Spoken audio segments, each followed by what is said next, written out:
isn't it?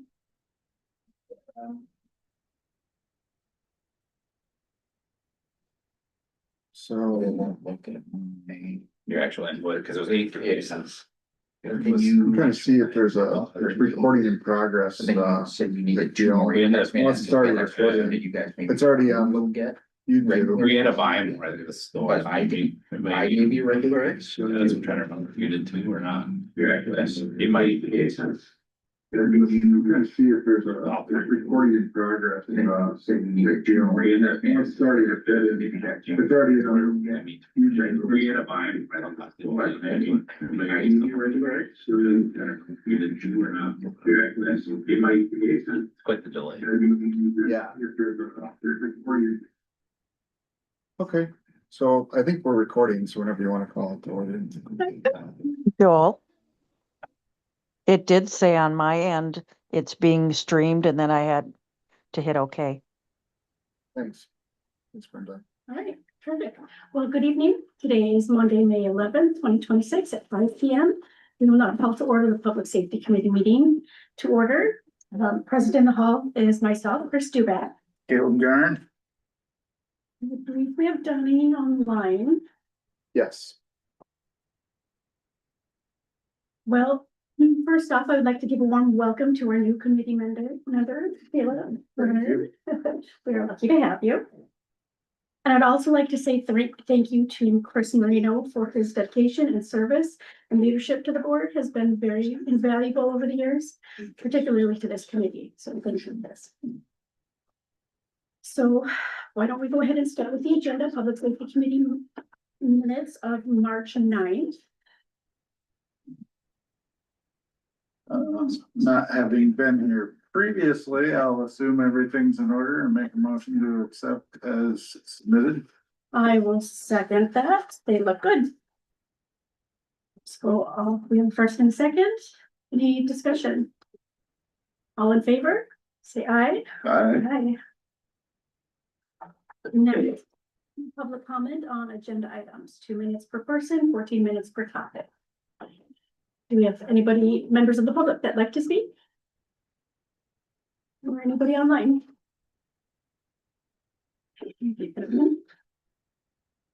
Okay, and hearing none, we'll go ahead and close the public comment. And open it up to unfinished business. A, discussion, possible recommendation, proposed amendments to Title VII, Chapter 2, fermented malt beverage and intoxicating liquor ordinances. So now this has been ongoing. We've been working with our wonderful clerk, Jessica, to update some of the ordinances. If I'm understanding this correctly, this is fundamentally a language change in this first part. Yes, so throughout the whole document, we're replacing clerk treasurer with just clerk throughout to update how things are actually working. And then fermented malt beverages. That's exactly right. They set up here to reflect Wisconsin. So And this was all said grace by Paul. yes, we've went back and forth with him a couple times. Yeah. And I believe I'm clear, but this, what we're holding was the recommended adoption. Is that accurate? Let me see which one you're holding. Like this. Can't tell if it's different than the email. Okay. Well, So that's slightly different. That is something that's not. got it. Right. So it would have been in your email, the full. No worries. Is the one on the screen correct? That's the one. Okay. Yep, that was. It's kind of hard to see. So. I mean, really Jessica did a great job. There's just a couple things that I would like to point out, such as. Section 724, if we look down to F1, it discusses beverages. Organizations authorizing the sale of fermented malt beverages or wine in an original package, container or bottle or by the glass. Right now, Thank you. That's where she has included if the wine is dispensed directly from the original package, container or bottle. I would like to strike that part, because I'm afraid that will prohibit wine slushies. And, I checked on the Wisconsin code and it is allowable to serve from, as long as it's just wine, they don't add anything to it, it's still allowable to serve in that form. So I would like to just end that change after glass, period. Yeah, so where it says wine in original package, container or bottle or by the glass, period. And then this And stuff. then and that's what I'm suggesting is just striking that's part of the Okay. sentence. I don't think I can edit it. I'm just, Okay, uh, and I can send these changes on. there we go. That's Work. perfect, yep. Recommended. The other change I was looking at was in that same section, but proposed number 3. So if you can scroll down a little, where it talks about issuance. The village board delegates its authority to issue temporary alcohol beverage licenses to the chief of police and the village clerk. I guess I would prefer that any license goes through the Public Safety Commission committee first, just so we're aware for one thing, and if we have any issues or any conflicts with that. I know that to say that was a kind of as a time saver, but I personally feel like I would prefer that it goes through the Public Safety Committee first. So I would like to suggest just striking all of number 3, Mhm. and then that would change the next line down to number 3 instead of 4. Sure. And, so just so we're aware with number 4, now number 3, the legal limit is 2 is the legal limit for wine. Temporary wine licenses. And it's unlimited for beer, but I think 2 is certainly reasonable for both in a 12-month period.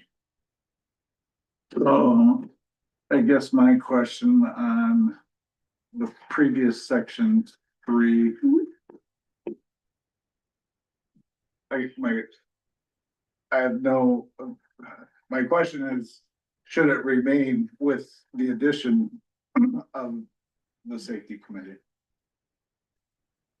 Because it seems like you'd want to spell out how it's issued in the ordinance. Okay, Get what I'm saying? maybe not quite. So you're saying, so this is a proposed change, so if we implemented it, it would remove that authority from us for those type of licenses. But if we do not, if we just don't include it, then it stays as is, Okay, which will come before us. so that, got it. That is a change altering the status quo. Yeah, exactly. Okay, Certainly, we can discuss that with the whole board too. That's just me personally. I don't prefer to remove that layer of oversight. Chris, just a clarification, if I may. Sure. Are you saying that by removing of that language that you're proposing or suggestion, that the current issuance would go to safety committee before it's forwarded to the village board for final approval on any and all requests for temporary Class B wines? The current ordinance reads that way? Yes, that's exactly right.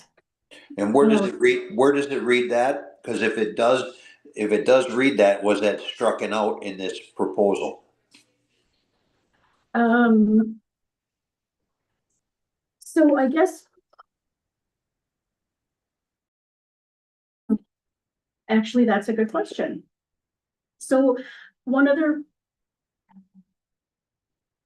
Sorry, let me think through the correct answer, because if we go back up to F, what we are doing is combining fermented malt beverages and Class B wine licenses. So we're combining those into one. And by removing the next paragraph G, we're basically treating the temporary beer and wine licenses the same. So I don't know that it actually says anywhere in here that it goes to the Public Safety Committee first. I think that's more of a policy decision. I guess that was my point that I was trying to put forth. I think what Caleb was saying is, should there be language in there that it does go to the safety committee before it's forwarded to the village board? What I like about leaving it in is it tells the applicant the process. Whether or not it's doubling up language, I haven't read through the entire rest of the document, so that was my reason for considering leaving it in And, with the addition, and adding the public safety committee to that, Yeah. to that. basically spelling out procedure. Yeah, because it does, as it says under authority of the village board, it, I don't think it specifies the public safety committee in the actual ordinance. So that's a good point. I will look into that. And so you're suggesting that it should be added to that the process is to go through the public safety committee first. Yeah, before it goes to keep the- number 2, but add the public safety committee to that, to the. Yeah, so the part that got redlined out Mhm. as a strike, I would add in the public safety part, and then And keep it. my recommendation would be to have Paul triple verify, and then we can, with that, I would make a motion to adopt that. And send that to the whole village board with Paul's blessing. Okay.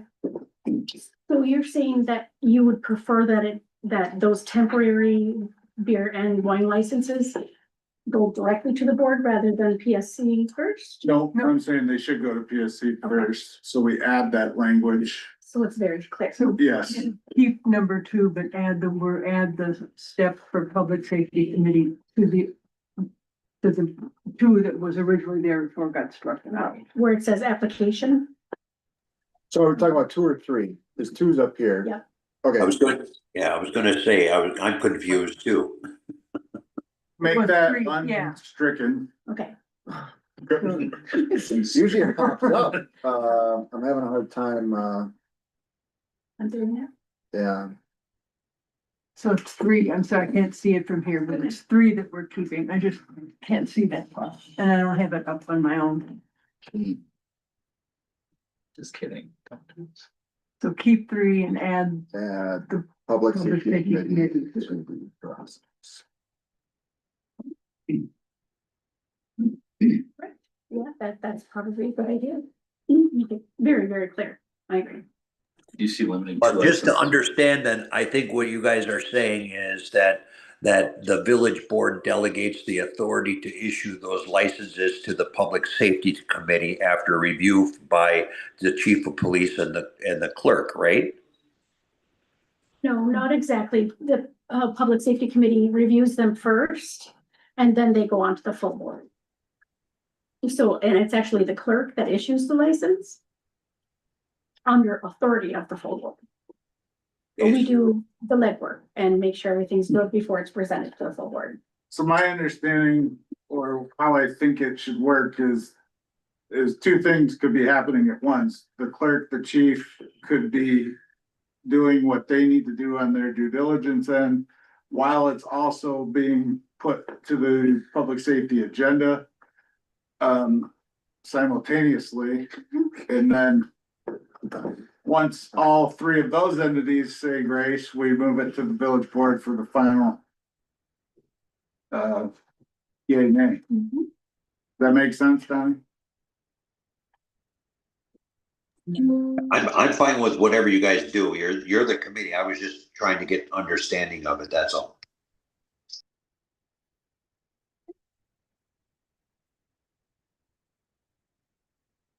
Do you see limiting 2 being a problem? Like the Lions Club or the Champions? You know, you have 2 real, like you can only have 2 events every year. And then if the Champions want to have 3 and have beer at them. Or the car club, or whatever, that does it. It just seems like 2 is pretty limited. Especially like, I don't know, like the Piece of Days probably falls under the Lions, so we're eating up one of them with Piece of Days right there. Do they do any other ones? I don't know, but if they were to do something else, would that be? But if you had unlimited prior, now all of a sudden you say, nope, now you can only have 2. I'd see that might be a problem at some point, but. That's a good question. Sorry. That's a good question. Right. How many do you need a year, Travis? Well, For sure.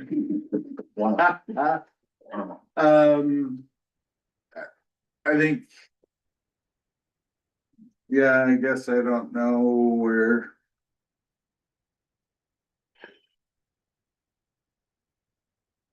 Just seems weird if the state statute is on. I don't think- yeah.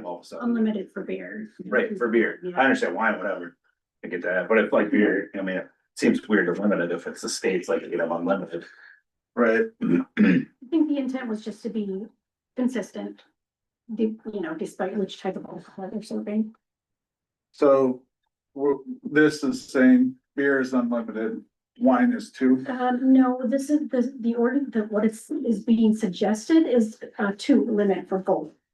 Okay, Yeah, Wisconsin statute beer is unlimited and 2 is for wine, and Jessica's suggesting 2 for either type of beverage.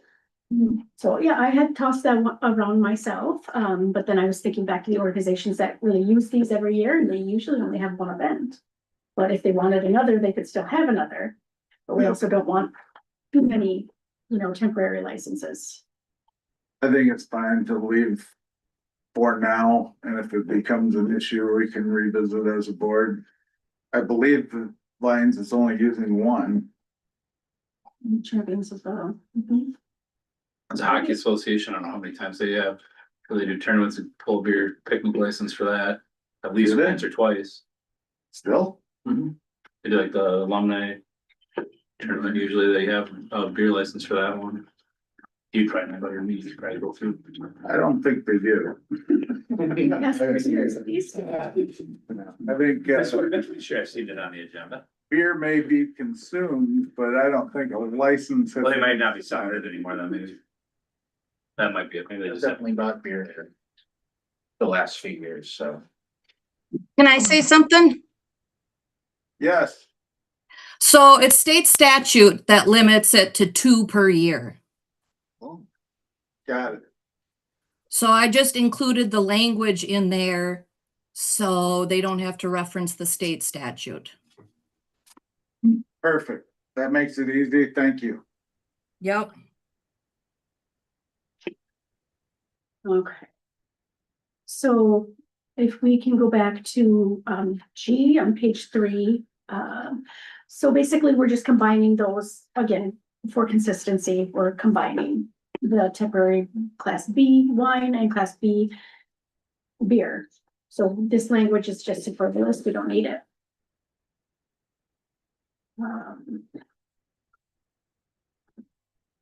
So really, it simplifies things and it keeps directing back to Wisconsin statute 125, which really has all of these rules in place.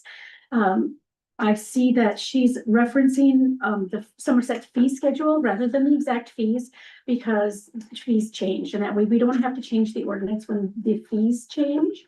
And really, we don't have a lot of control over that anyway. Sure, it just goes back to pointing back to the Wisconsin statute.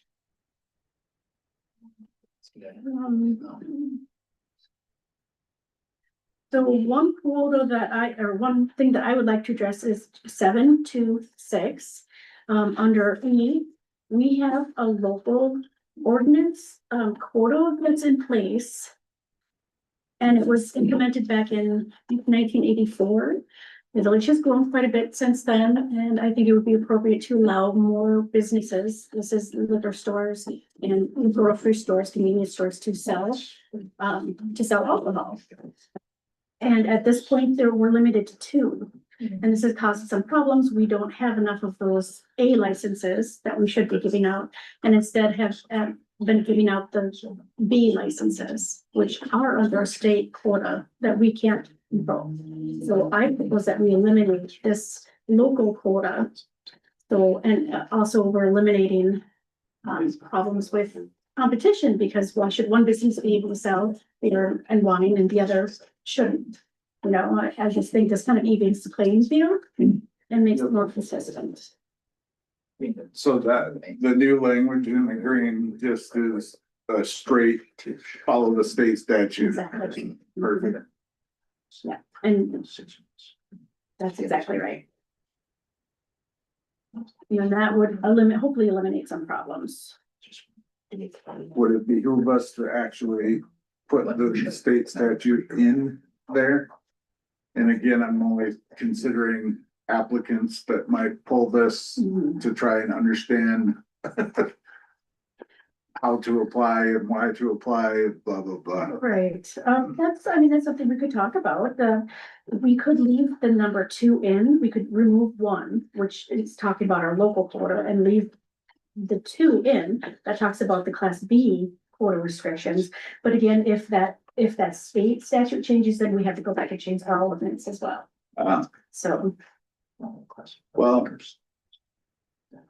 we could, yeah, we could just list it as this is the current state statute. May I make a What- suggestion? Yes, sir. You could leave in number 2 as of this year, this is the current quota according to state statute. Your first sentence up on top says that it's pursuant to section 125 of Wisconsin statutes and or if amended. So if the state amends the language, then you would automatically have that caveat at the end or amended.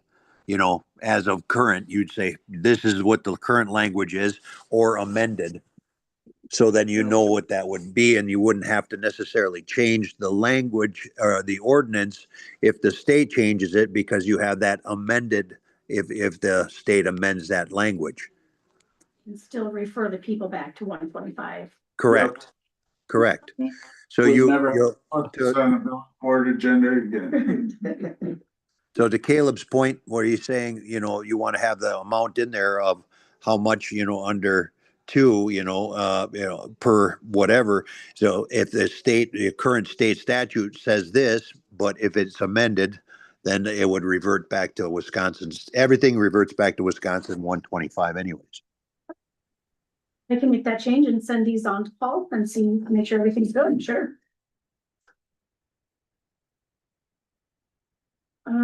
Okay, so under 7-15 B, it talks about carry out hours, and we just want to remove, where it says class, from any premises having a class A beer license, we want to change that to class A fermented malt beverage license.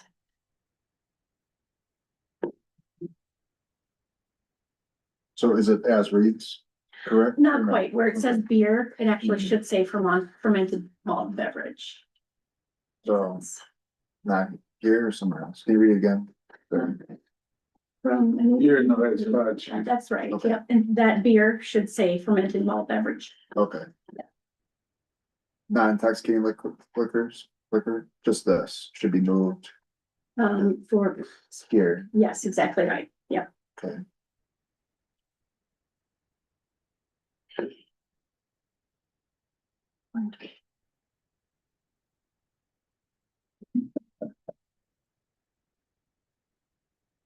Love technology. Ready, and it works pretty good. Right?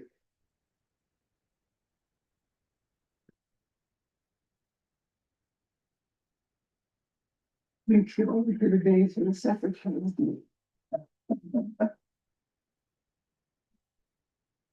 So that's just literally fermented malt beverage gets it. It's replacing the word beer here. Right, but when I think about it, I'm wondering about the intoxicating liquor. As those same others, right?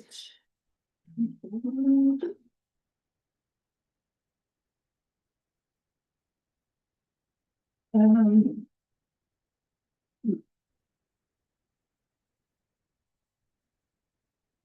Check my sheet. Between 9 PM and 8 AM. Oh, it's saying You cannot. you cannot sell. Exactly. I'm like, I think they got that backwards. Right, it is confusing how it's stated. But that comes right from the statute. So.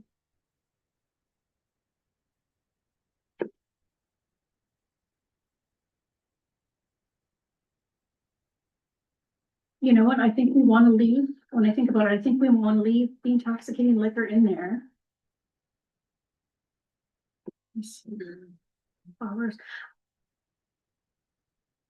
Yeah, because it's both categories. Mhm. Yeah. It's Oh, between those hours, yeah. Until we get hemp derived THC beverages on these statutes. Need a whole new. Units on that one. Okay. I think.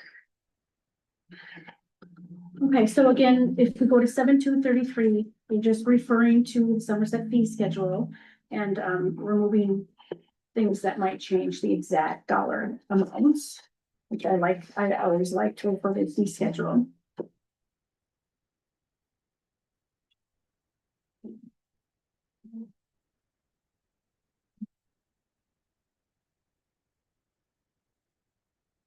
So those are the most significant changes. Any questions or comments? I've been bouncing this around for a while, but I think this will really help things clarify and move things along. So are we recommending all those changes to be moved to village board vote? Yeah, that's what I was thinking. I'll clean this version up a little bit and run it by Paul again before it goes to the full board though, just to make sure. So. Yeah, so I'll go ahead and make a motion to approve the changes as amended to Title VII, Chapter 2, fermented malt beverages and intoxicating liquor to go to the full board. Second. First and second, any other comments? Hearing none, all in favor, say aye. Aye. Aye. Okay. Perfect, let's move on to discussion, possible recommendation use of golf carts on village streets. So I know we have a resident that would like to be able to use golf cart from Whispering Pines to be able to make it downtown. And I've done a lot of research and considerations. At this time, I don't believe that permitting golf carts on public streets is advisable. A primary concern is the lack of safe and practical route connecting the connected area, particularly due to the speed limit and traffic conditions along the highway corridor. So our ATV, UTV ordinance ends at Laser Drive, and unfortunately, Whispering Pines is just north of that. So it is technically highway, and it would be too fast and not safe. But so while the committee recognizes that there may be interest to this type of ordinance, public safety must remain the foremost consideration. Should there be broader community interest in the future, we would welcome a well-developed, community-driven proposal and model policy for further review and consideration at a later date. But I'm afraid at this time, there's just not a safe way to get from A to B. Do you have any comments or is it? No, yeah, I feel like with the ATV club, they kind of came forward, they proposed kind of model ordinances, they talked about the signage and kind of took responsibility for that. I feel like the ATV, UTV ordinance is much more regulated by the state and has established state statutes and rules and regulations and requirements. I just feel like the golf cart is a little bit more of uncharted territory. It is kind of use case, community specific. There is statute to authorize golf cart use on municipal streets. However, that comes with kind of limitations as well, but I feel like this went to the workshop last month, and it was kind of a sentiment of the rest of the board as well that maybe there's more questions than answers right now, and is the juice worth the squeeze? I know that there was a three-wheeler fatality Saturday. I know Baldwin had one last week. So Sunday morning we had one just outside of town, and then Baldwin had one I think the week before ish. So I mean, ultimately, public safety and safety is at forefront of I think policymakers' decision. Ultimately, this is a policy decision. This isn't a me or the police department decision. But I support the sentiment of the board and what you just said.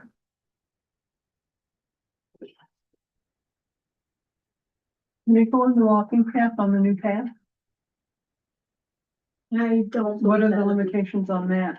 Which isn't built yet, but Right, yeah, I had definitely given that some thought as well.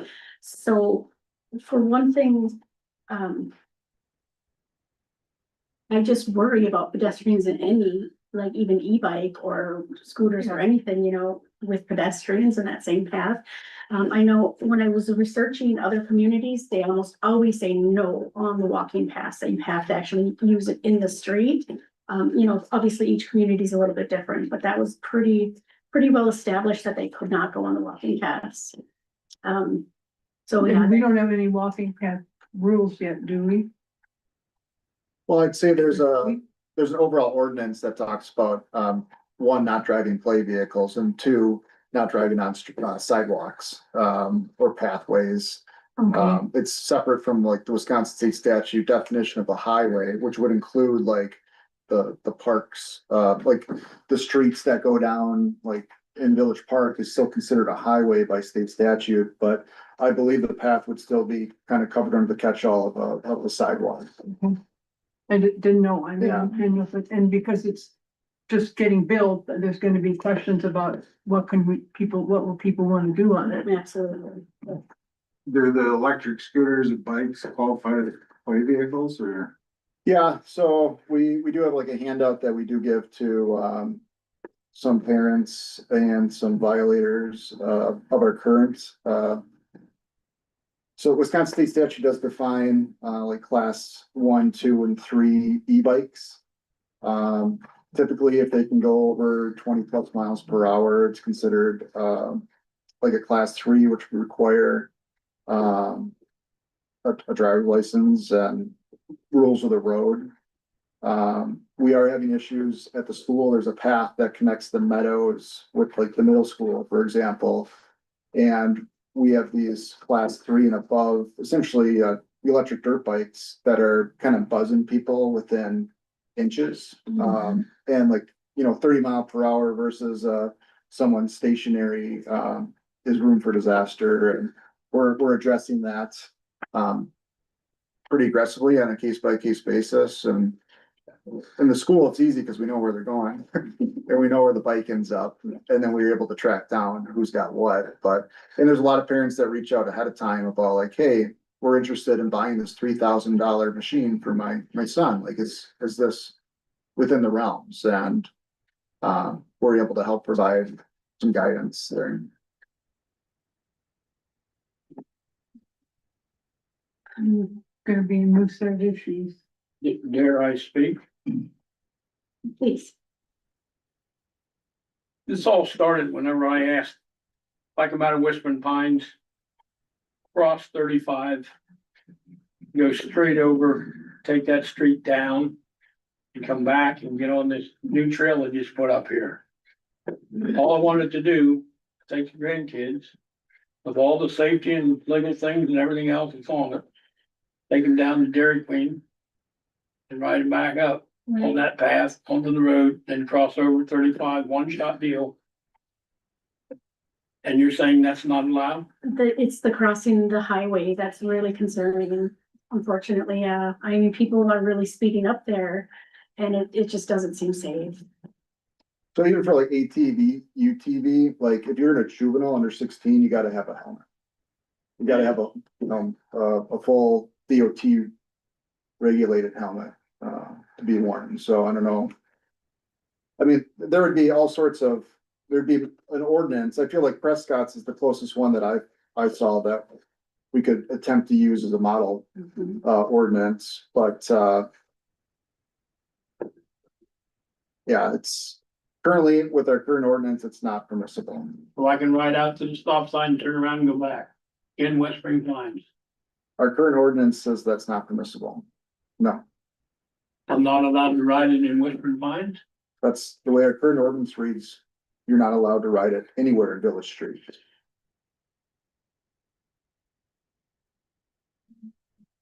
I'll save this comment. I'm sorry, I wish we could do better right now, be able to help you. But like I said, I mean, if we have enough community support, then maybe we can make this work somehow, but I just don't see a way right now to make it safe. But looking into the future, who knows? I wish I'd never attempted to do this legally and just left the chips fall however they fell. I appreciate you bringing it up to us, though. I mean, I wanna know issues that we, that we can't always help with everything, but certainly knowing that there's some interest out there is a good starting point. Well, there's quite a bit of interest in Western Pines. Yeah, You just have an officer go out by there, I guarantee you, you'll see more than me out there. And somebody needs to do something to help people that are handicapped like myself. I can't get out there and walk around and throw a baseball, but I can ride a golf cart and I can help make these kids happy and keep them safe. Got seat belts, lights, home and everything else. mhm. If it gets dark, I got headlights. I have brake lights. And, It sounds like you're being responsible with it. well, I think a lot of them that ride them out there are doing that, Right. but.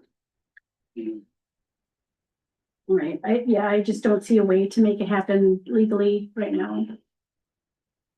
I'm sorry, Do what you gotta do, you gotta do it safely.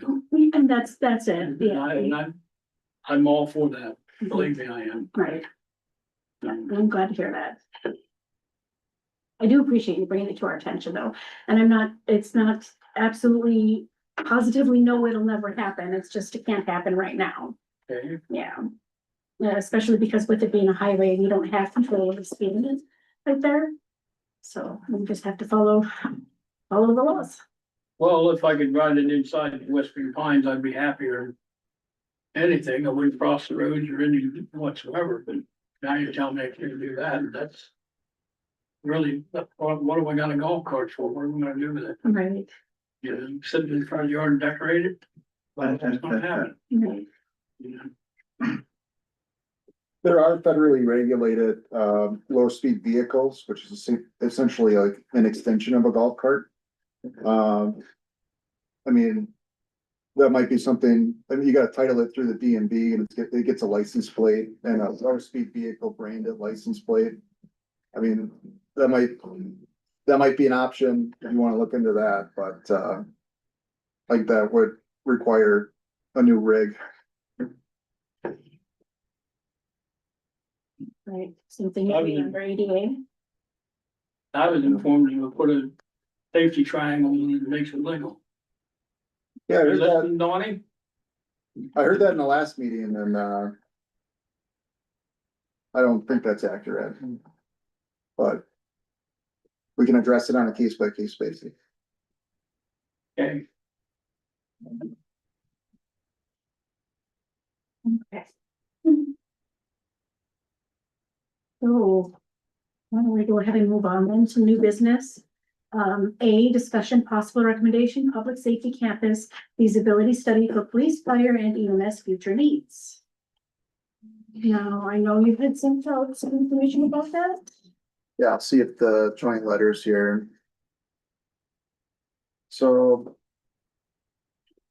I feel like we've been talking about this for a number of years now, and I kind of used the 2024 Village of Somerset Facility Condition Assessment and Space Needs from ISG in 2004, the 2004 Impact Feeds Needs Assessment update in 2004. I recently watched the Somerset Fire Rescue strategic planning materials and also looked at the Village of Somerset 2043 comprehensive plan. And I feel like we keep spinning our tires a little bit here, but I mean, I think it's obvious that the village is kind of at an influx point where we're growing in population and in needs. You look at our current facilities, this building included, we bought this for maybe $100,000 in 1997. I think we've made do with what we have. I think we're getting to the point where it would be nice to kind of start legitimately planning for the future. I understand that there's competing resources, driving economic development, annexation of land, parks projects. But, you know, I'm gonna advocate for the police department. And, I feel like now might be a good time for, a public safety campus discussion, which would require buy-in from the township, but, I kind of put together a letter, which is in the packet, which I have pulled up here. Travis had an opportunity to look at it, and we kind of, agreed that this might be, worth looking into, but. So in 2024, ISG came in, they did a needs assessment, and, although that was beneficial, I feel like we need to get into the weeds a little bit more about what this might look like in the future. So the kind of the scope of, what I'm hoping the study would evaluate is, site options, phasing, cost sharing with the town, future EMS needs, impact fees and eligibility, grants, debt impact, and long-term operating efficiency. I was hoping it would also include, or provide a planning level cost estimate, you know, before any decisions are made. So I know that we had a meeting with Ellers, this past week, kind of talked about the village's position. I feel like the village overall is very, our debt's kind of tied up in some economic development, which is, you know, good, bad, or indifferent, but it's allowing us to kind of continue with the TID districts. Some of which are coming to fruition, you know, being fulfilled, but, I feel like this is a more in-depth study or proposal, that would help guide us like in 2028 and beyond. But again, I think the most appropriate next step, I do have a draft version of what a request for, planning would look like. The RFP, which would also include like a request for qualifications. I know there's, you know, companies out here that do this. Essentially, it would be like an architecture or engineering firm. I know like Markin and Johnson is one, for example, or Wold. I think they've done some cool projects. But, we put out like a quick request for proposal, and they could either respond if this is within their realm and what the prices may be, and, kind of lay out what we're looking for, you know, in a project. And if the numbers within the realm, I feel like it'd be a good step forward. So some questions for you, Chief. Are you aware of any consultation group or organization similar to Five Bugles that's in the police vein? No, I feel like ISG was the closest we got, in terms of like physical base facility needs. But, no, I guess I'm not, like fire, police specific as, Bruce. So that was Five Bugle, don't ask. There's a company called Five Bugles out of the same area. That's like an architecture firm. Who of course reached out because it was one of the guys that Bruce is friends with. They do have done buildings that are police and fire, you know, or public safety. Oriented. Facilities. Yeah. So, you know, they definitely have ideas and costs and things like that can do with as well. Whether I, you know, the study's gonna tell you what you actually probably need. Yeah. They can at least give you some ideas. I don't know if they do studies, that company, it's something I could reach out to. The guy called me within days of our meeting. To promote this business. Well, I'm more than happy to go on record saying that ISG's proposal was less than good. The township would agree. It was left. So I have no interest in spending another nickel with them. I am very interested in some similar assessment that we got on the fire department for the police department.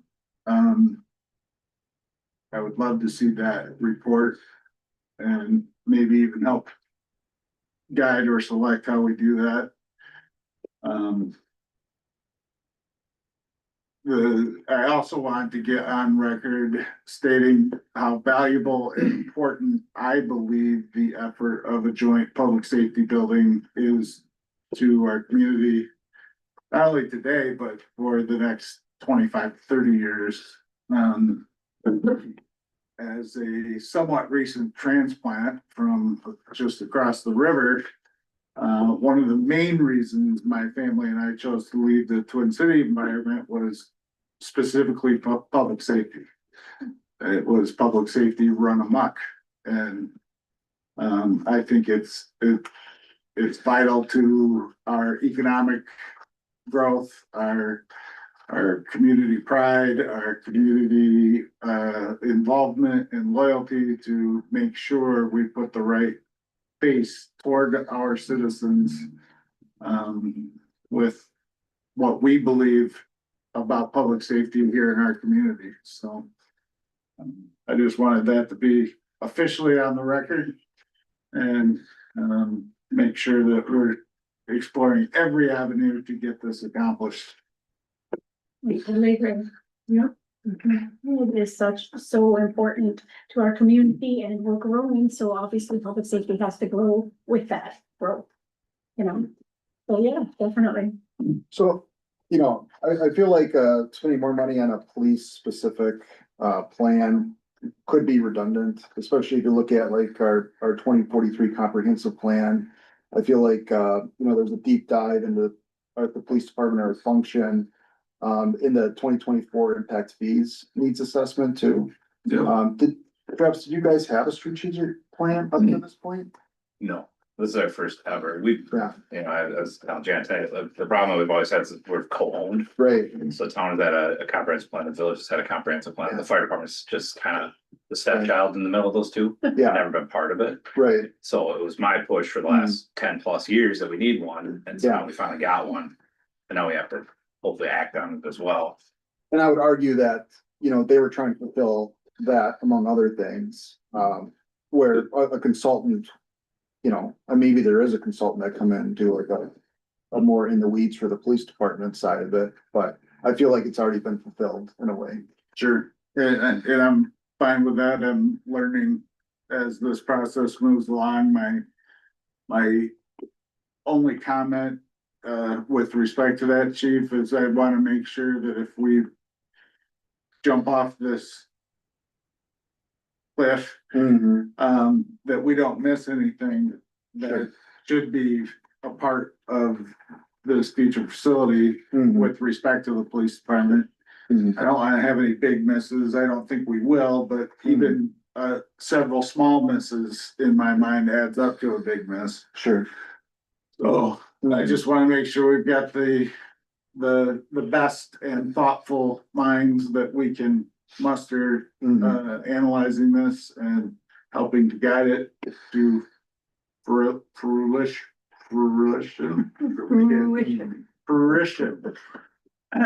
There we go, got it out. So that was my only sentiment with respect to that. I'm 100% available to meet with you and talk through that and help guide both the committee and the board in whatever we think the best recommendations are.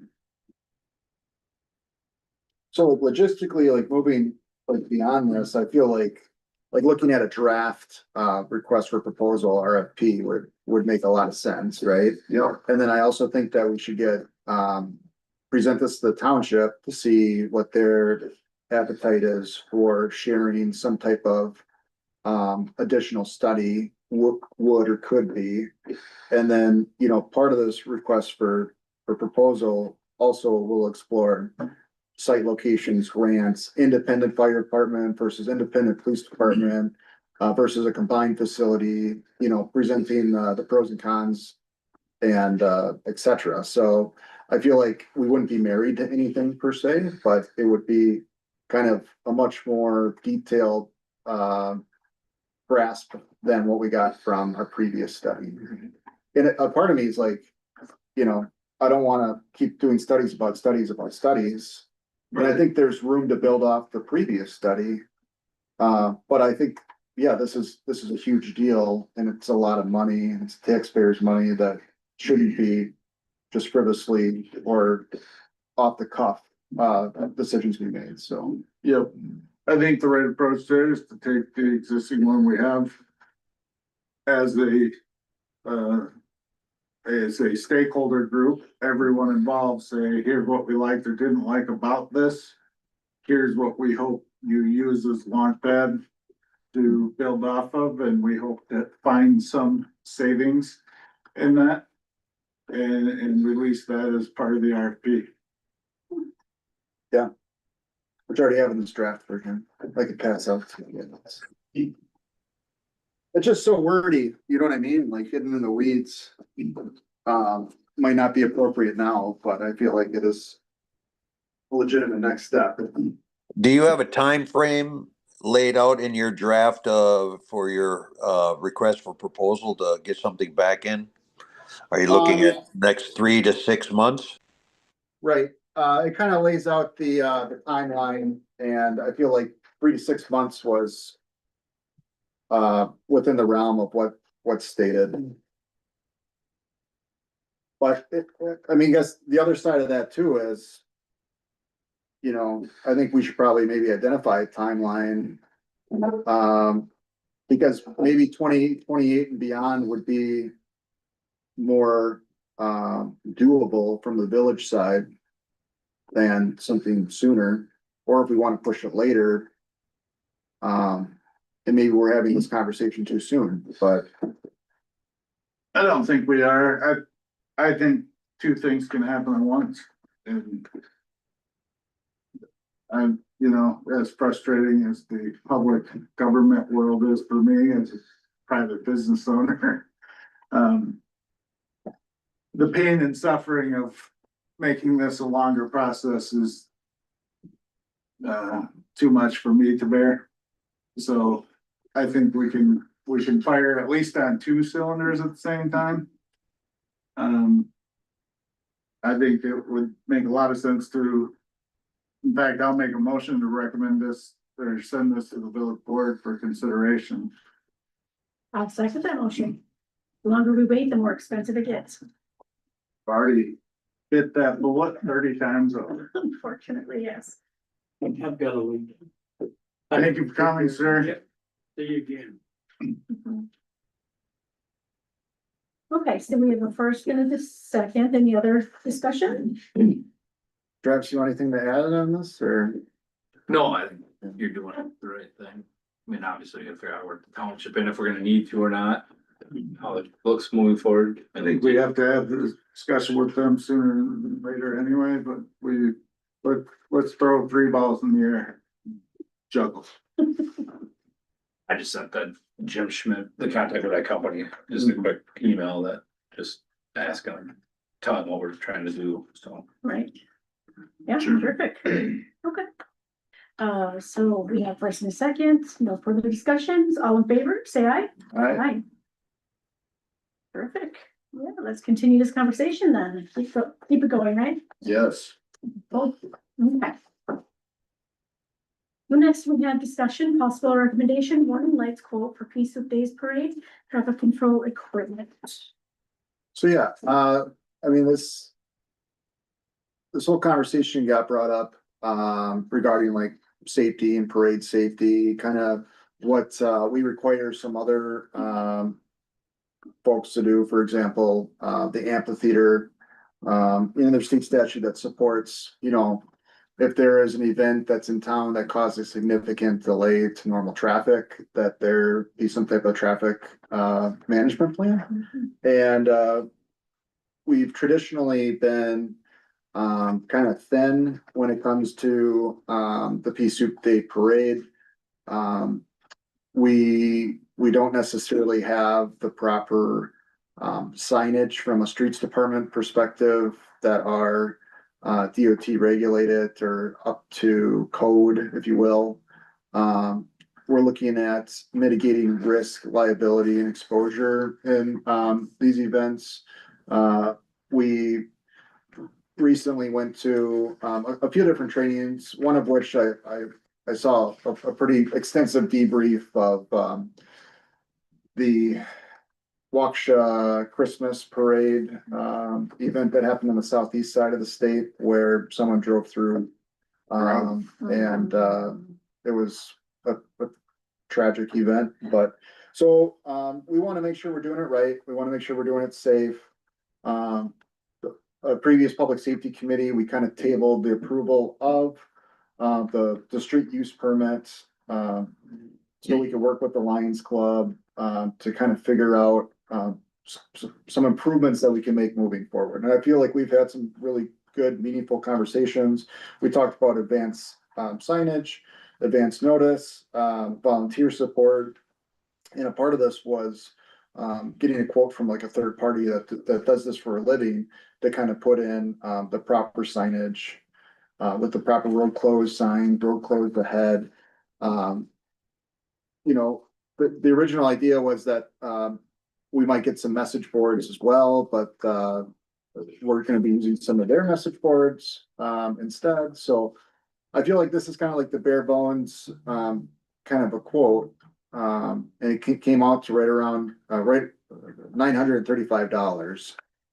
Which I think in the grand scheme of things, and Public Works thought too, that was a pretty good deal, you know, for a company coming from Minneapolis to set up and take down, all of these signs. So, this is kind of what it looks like. There's a new route this year that kind of starts either at the amphitheater and or, at Vets Park. And then it comes down Spring Street, past the Pea Soup Day grounds, and then turns down, Main Street and dips up Garfield. This also allows for, you know, a natural detour to get around. And it's about the same distance as the previous parade. And it incorporates downtown. There's a nice big staging area for, tear down and setup. So I think I'm optimistic about this one. And this is, so I talked to Dave Brock, he's the president of the Lions, right? President, sure, do something. And he asked what like the village's perspective or appetite would be to splitting cost. Like 300 from the Lions, 300 from the Champions, 300 from the village. And I said, you know, that's what it came down to keep the event safe. I would certainly advocate for that. I don't know how many floats they have, but I figure like if there's between 60 and 80 and they charge, you know, $15 a float, that kind of covers it. But I also recognize this is a community event and they're trying to fundraise for their individual, organizations, which is split between the fire department, Lions and Champions. The chamber, yeah, the chamber. So, you know, and the village already incurs a lot of OT overtime, from bringing in all of our police officers to help direct traffic. We do have an extra car on, over the weekend, especially at the ball or the village park area. So, it's not like we're not doing anything now for them anyways, but I could see there being a logical split this in a third, moving forward, so. They're having their meeting tonight, the Lions Club, they kind of discussed this, and I wanted to put on at least to kind of brief the board on some of the discussions that we had up to this point. But I feel like $300 from the village is not unreasonable. I would even say that personally have the opinion that the village should cover all of this cost, but I would vote for the village to pay for half at least. You know, Pea Soup Days is our annual community celebration. Dozens and dozens of companies are sponsoring money. Dozens and dozens of people and the entire fire department are spending countless hours donating time and energy, all for the public benefit. Everybody can come to Pea Soup Days and enjoy it, especially one of the most amazing fireworks shows in the entire region. which was a just jaw-dropping experience for me as a new resident 5 years ago. I was blown away. It gets better every year It too. does. Mhm. So I think it's a token cost. Again, I'll reiterate, I think the village should cover all of this because it's in the public safety interest of our citizens, but I will put forth a motion that the village, that the Public Safety Committee recommend to the village board that we cover half the cost.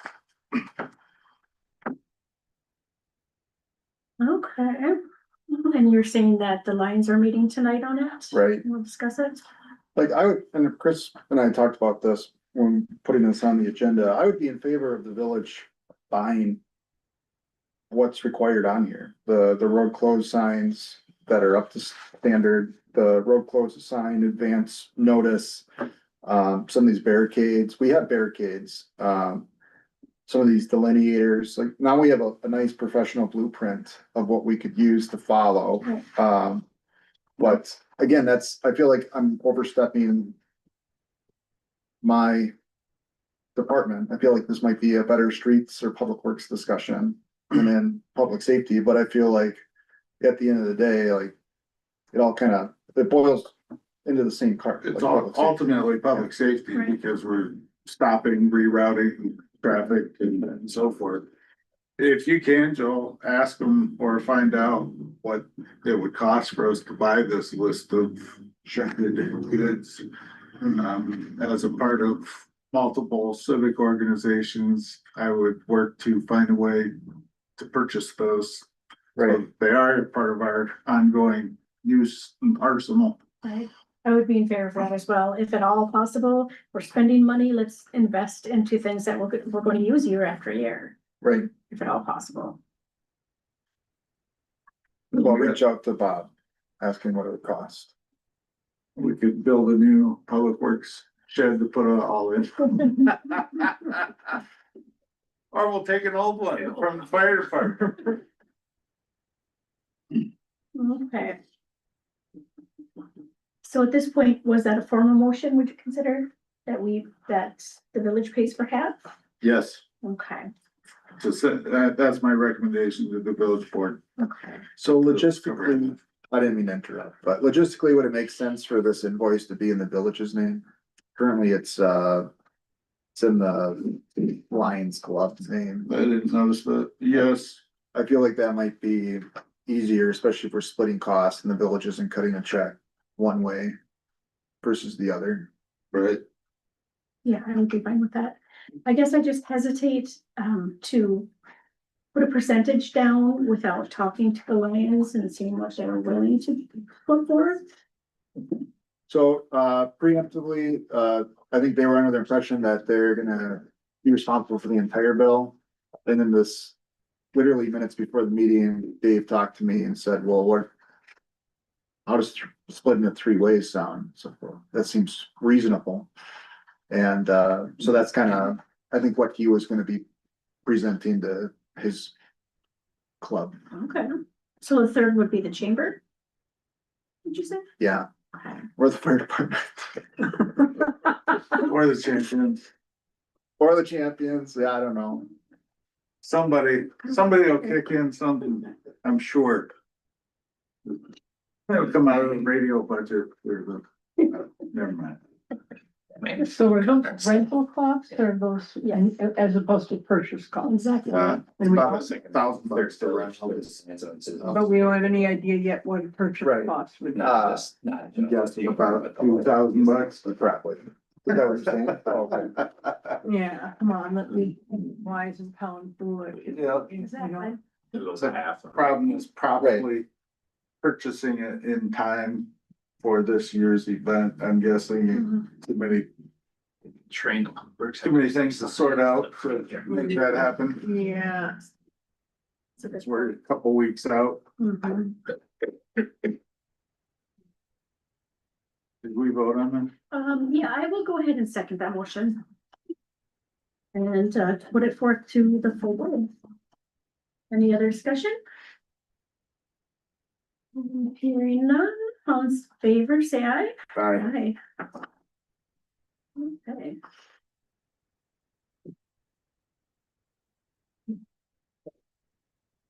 Thank you for reaching out to them. Thanks for coming.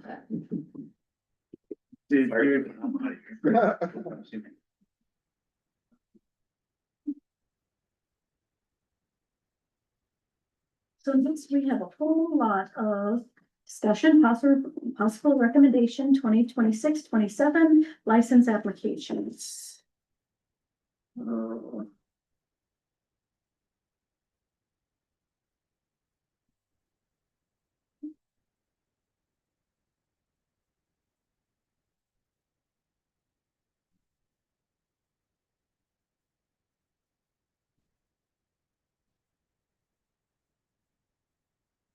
Now, You going through one by one? that is a good question. Yeah, I think that would be best.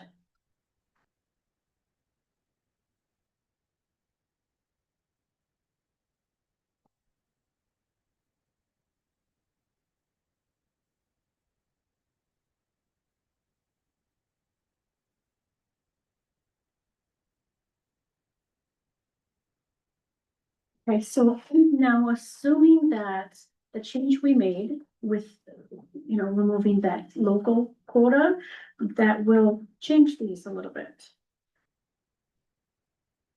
So. We could go through.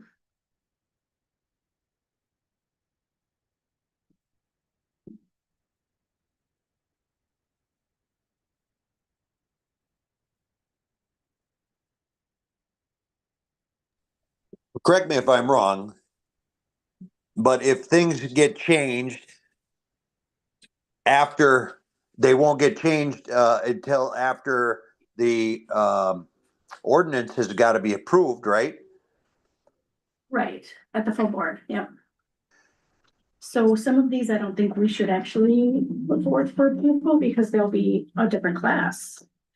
Specifically, well, Quick Trip, under 6. They now have a B, and I think it's more appropriate that they will be issued an A. So, for my clarification, for 2, is it gonna cause them any paperwork? I would assume they'd have to reapply. Well, certainly it will affect the fees that they're paying. Yeah, and I hate to be a pain, but I'd like to get these establishments the correct license. Yep. And then it would free up some of those B licenses that are under a state quota. Got it.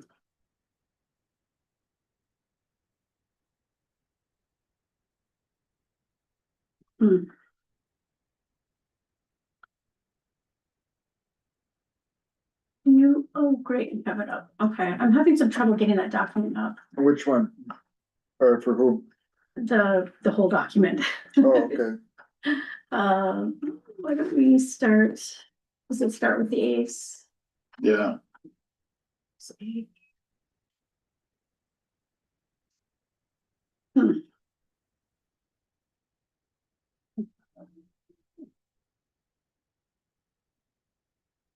I don't know, I'm sorry, I'm having trouble bringing it up on my computer, but thankfully you're not. So yeah, this is the first one, class A beer, A liquor, renewal BP to go. Which is correct, right? Mhm. I do not have an issue with that one. 2, 6 Fresh Market, same. Correct. Beer, Class A liquor. Okay. Okay, that's good. And then B would be more like a bar license for Rendezvous. That's right. And then a separate application for their beer garden permit. And that is correct as well. Maps too, Quick Trip is wrong. correct.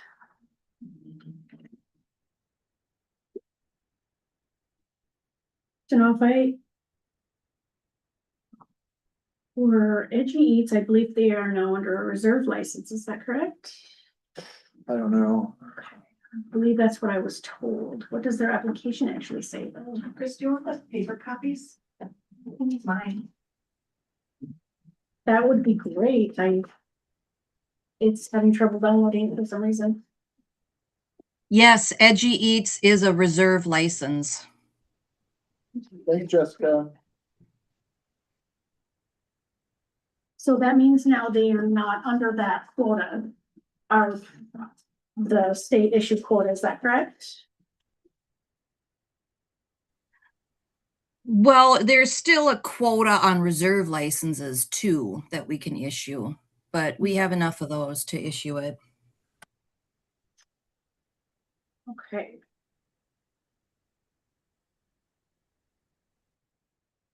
So that wouldn't actually be considered a reserve, a renewal then, would it? Because it's a reserve license now? It is a Okay. renewal because they had one last year. Okay.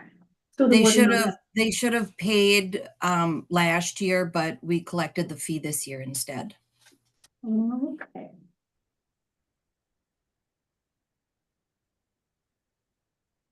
And.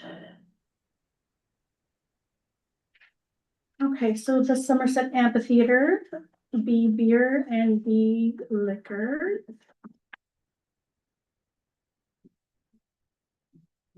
And let's see here. Fortune.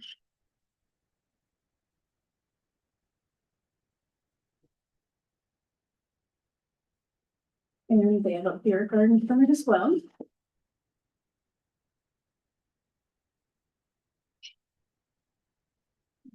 And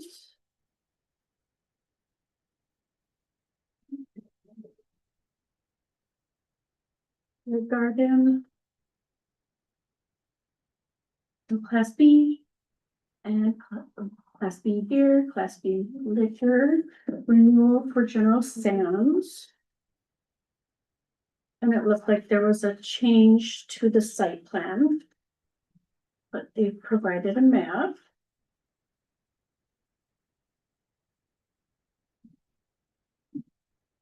Is that?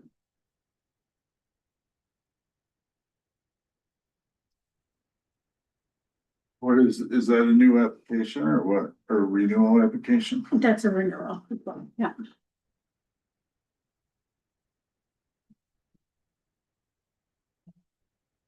I see it. Excellent.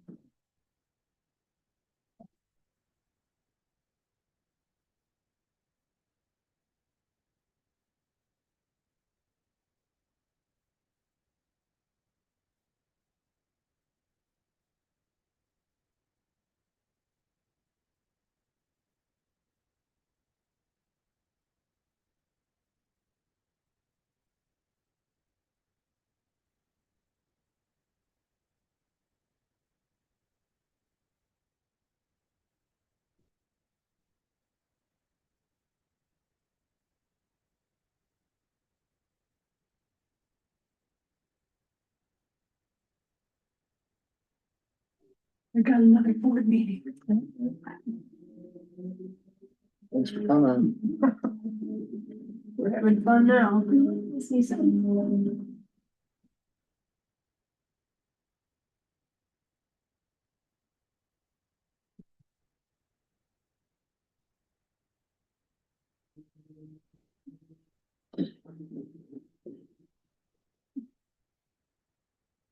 I toured the fire station.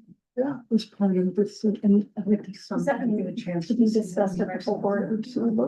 Yeah, okay, Whenever, okay, I'm easy Oh, here. people like Two that. blocks away. okay, sounds good.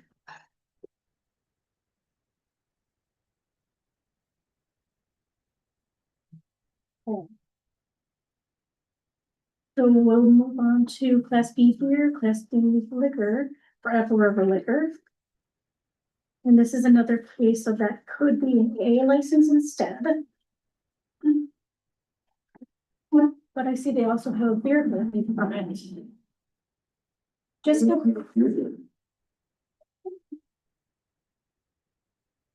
Right, they did have an area set up last year, didn't they? Is it? Who are we looking at? Apple River Liquor? Are they serving? Typically set up during concerts in their parking lot.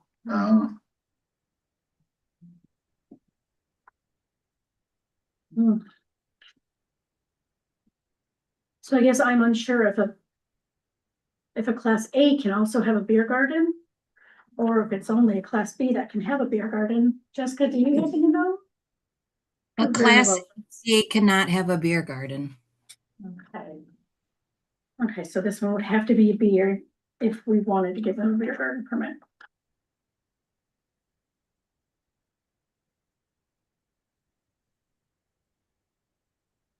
So I think some of these just warrant further discussion.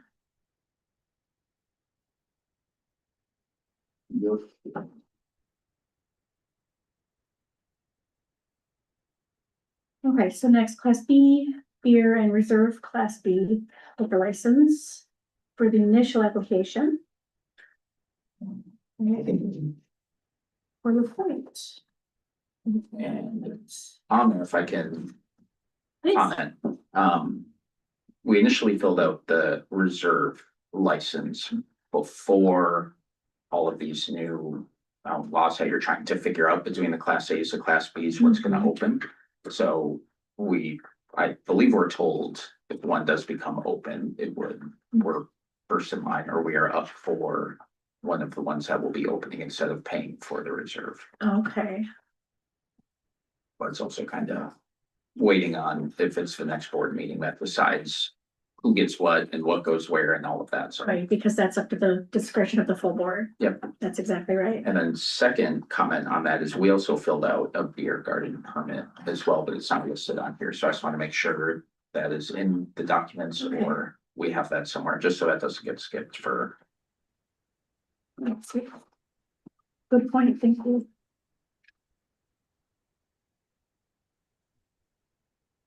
I do see it's on your map.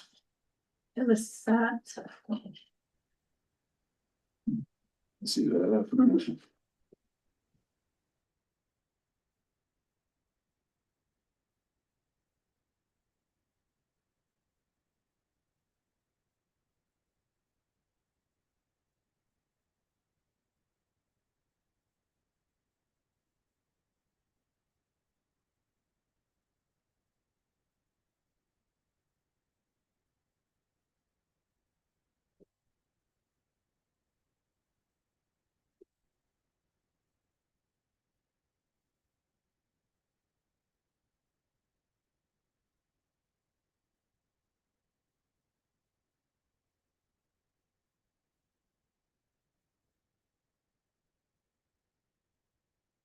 Okay.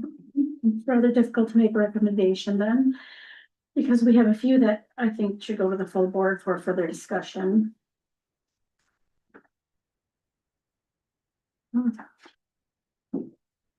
They'll all go to the full board for discussion. It can't go on the consent agenda. You're right. Well, So, and just to clarify, the beer garden permit was in the packet on our end. I do have it. I apologize. I don't know if it didn't get included, but yes, you have it submitted. That's fine. I just wanted to double check just so it gets skipped today and then I'm too late for the next one. right. Yeah, for sure. Nope, I have it. You're good.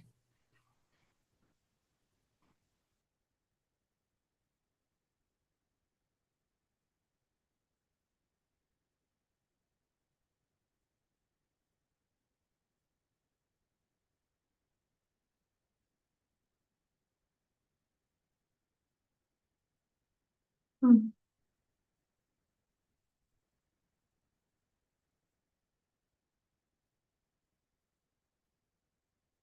Thoughts?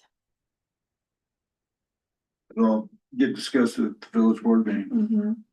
So maybe not make any recommendation right now, but I'm waiting first.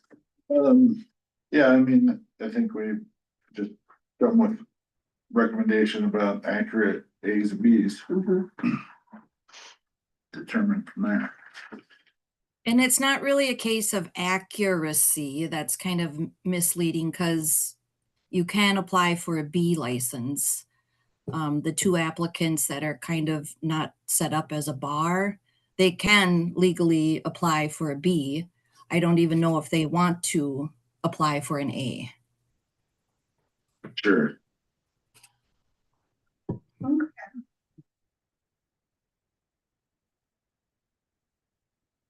Yeah, why don't we save it for further discussion then at the full board? And then we can get those questions answered with the applicants and with our attorney as well, I would think. I hate to make a decision now or a recommendation and have it be incorrect. So. Why don't we go ahead and just save that for the full board? It's okay with you? So moved.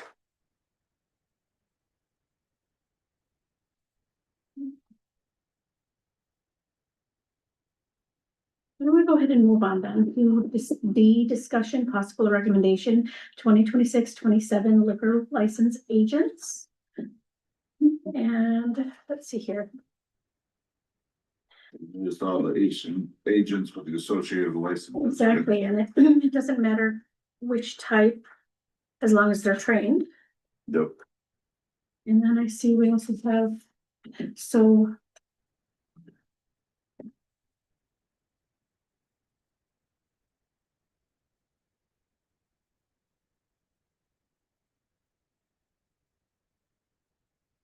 Maybe we'll go ahead. Should I read these off, do you think? Gee, What do you think, Gina? Individually or say just, one through whatever the I think you can group it. group it? 1, 2, 3, 4, 5, 6, 7, 8, 9, 10, 11.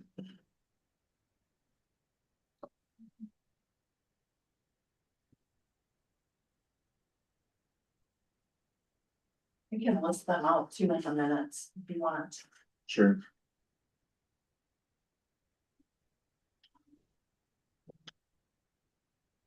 and have you done your checks on all of these? Yeah, John's doing them now, so that's helpful, but yeah, they all been checked.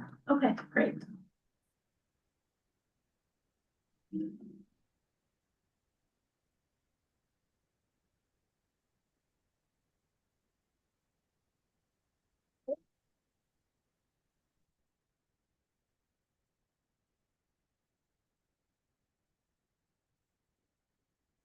I'll make a motion to move this group of discussion, possible recommendation of the 2026-2027 liquor agents through to the full board for consideration pending licenses. I will second the motion. So a first and a second, any further discussion? All in favor, say aye. Aye. Okay.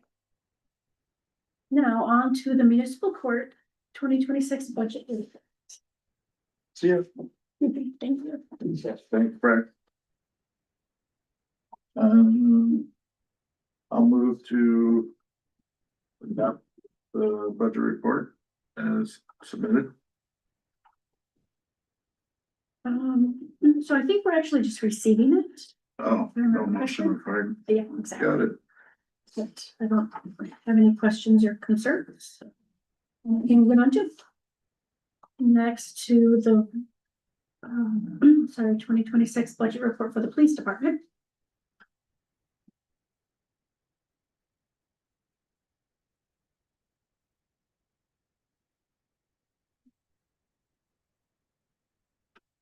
Looks pretty straightforward.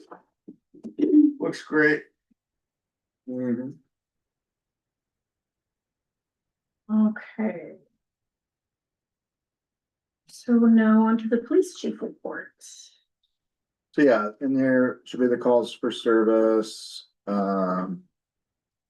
so Caleb, you asked me to try to identify EMS calls, right? Yeah. I'd be using kind of this to kind of help, identify how it was labeled under the descriptions.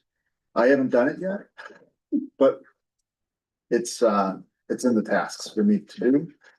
It looks like in March, we handled a total of 226 calls for service. And then in April, 205 calls for service. Isn't 200 about your average kind of monthly? Yeah, it varies based off of like self-initiated things. For example, like these follow-ups.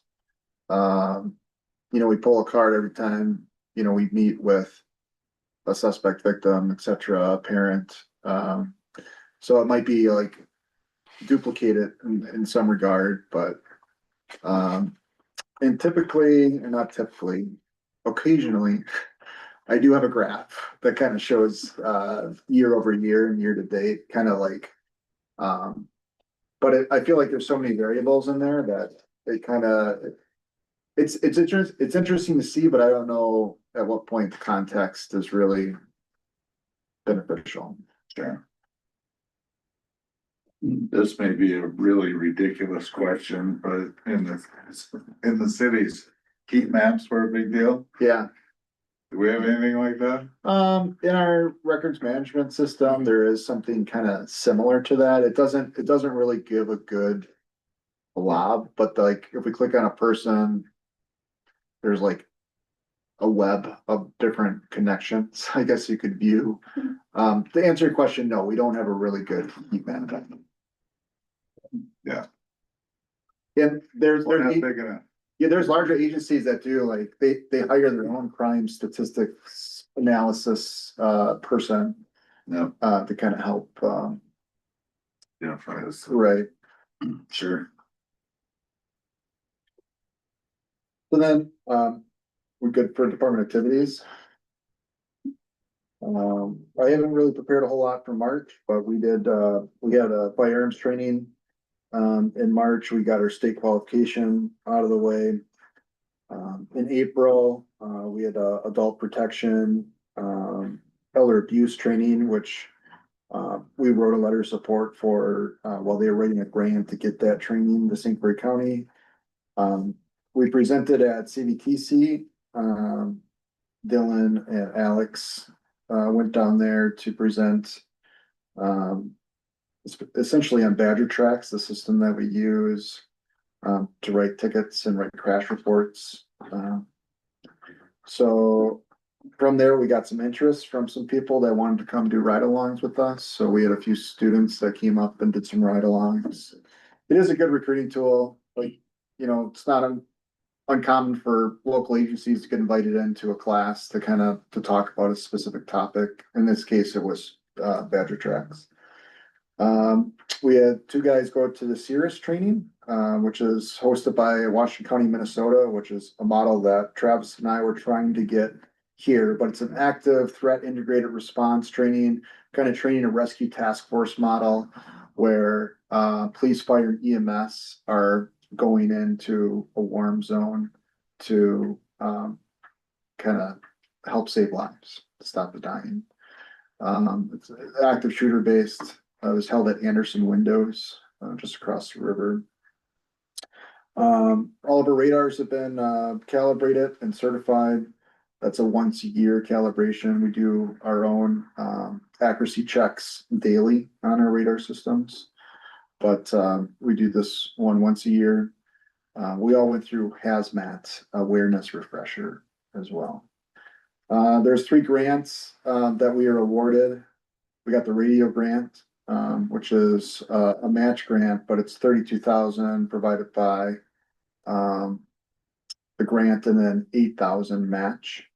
That's gonna get us 5 new radios that will be compatible with the state's 800 megahertz plan, including our St. Croix County dual band radio edition.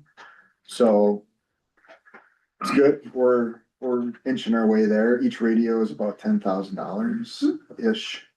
So Are these the exact same thing that Chief Will has been Yes. talking about? Yep. So, I mean, we were budgeting over $135,000 for the police department for the new radio upgrades, because it includes every squad car and all our portable radios. Yeah. And our portable radios have been at age of life for some time now. We ended up buying two Motorola's that were supposed to be compatible with a tiered upgrade. Turns out our Kenwoods are still compatible, but a lot of them have like issues with the volume mic. For example, I have a dead spot in my radio where dispatch will be calling me and I don't hear anything coming out of my deal. And then like next thing you know, there's deputies and dispatch calling me and saying like, what's going on? So Not a I good can't hear you.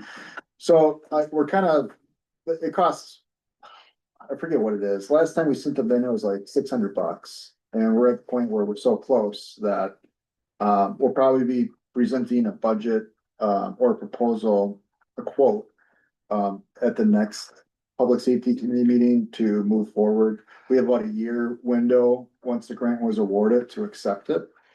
So I feel like we should probably get that moving along, and there's some long lead times on radios as there is, so. How many in total do you think we'll need? We'll need at least 9, Okay. one for each of us and then a spare. And then, I applied for a PBT, portable breathalyzer test, grant. I was just notified this morning that, we were awarded that. Nice. I think that's just one unit, but still, it's, a pretty good value. How much are those to buy? I don't know off the top of my head. We had to send 2 of ours in to get, fixed this past, year. I don't know the number off the top of my head. Over 1,000? Probably over 1,000, yeah. And then we're still working on that drug. See, now it's loud, it's quiet. But there's that grant that we got for drug testing equipment and training that we're still doing quarterly reports for, and working on getting some test kits, for example, like these field kits that you use to, you look at a white powdery substance and it could be X, Y, or Z, and you dab it with this and it'll tell you whether it pops positive for cocaine or meth or whatever else substance you're trying to test, so.